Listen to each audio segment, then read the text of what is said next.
Assalamu alaikum everyone, welcome to another video, and today we'll be talking about the personality called the observer.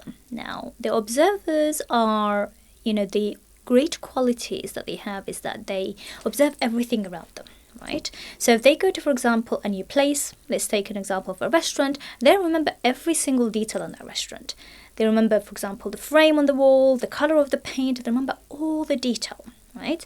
So they're very detail-oriented individuals, and they would want, for example, when we speak to them, they would want you to give them a lot of detail. If you don't give them enough detail, they find it difficult to remember. Not to remember, they find it difficult to relate because they need all the detail.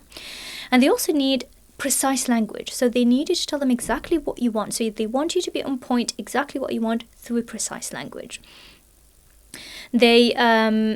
They want things to be expressed very clearly to them.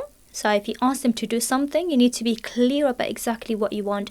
Not, for example, go to the shop and get me, for instance, any yogurt, for example. You need to precise what kind of yogurt you want. Is it a specific type, and so on and so on. So you need to be more precise with them, and you need to express things very clearly, exactly what you want from them.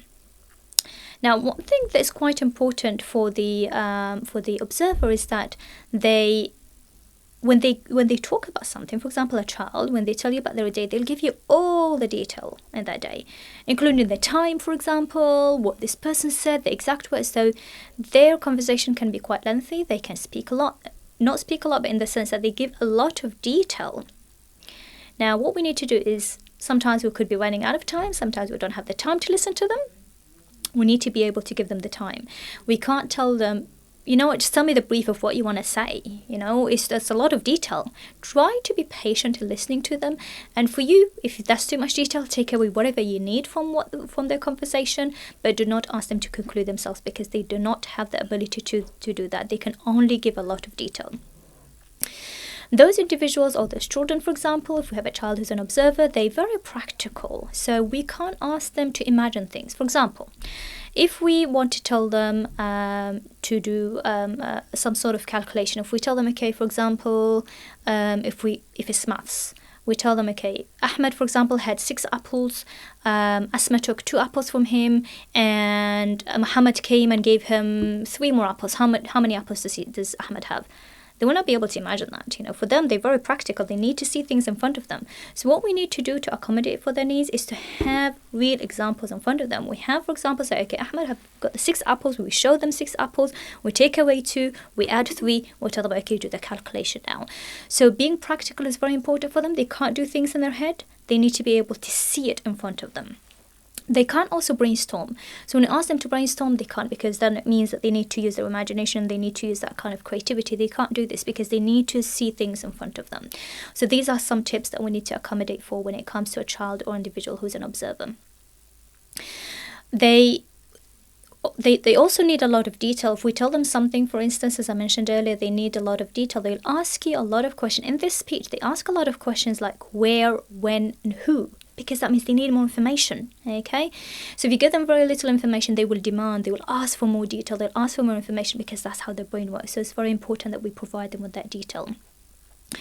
They also, when we speak to them, we need to make sure that we prepare evidence and facts for them because their brain cannot work without evidence or facts. If something that they have not experienced themselves or they don't know a fact or evidence about it, it's difficult for them to imagine it. It's difficult for them to understand it. So when we speak to them, because they're very practical, they need to see things in front of them.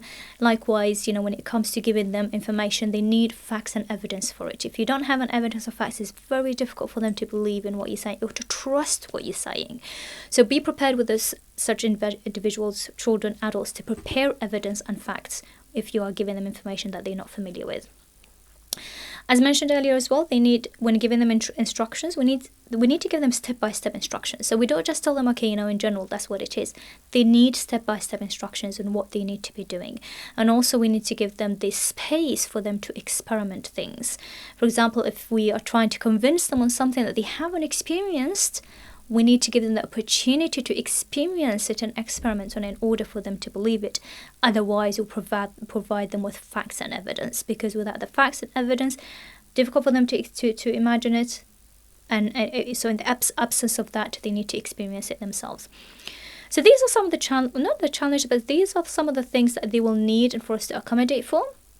But the great strength that they have is that they pay attention to detail, very detail oriented. They remember everything. They have very good memory, because everything to them, when they tell you a story, it's like they're seeing it right in front of them right now. So they have very strong memory, very observant, very good attention to detail, and they're very practical, right?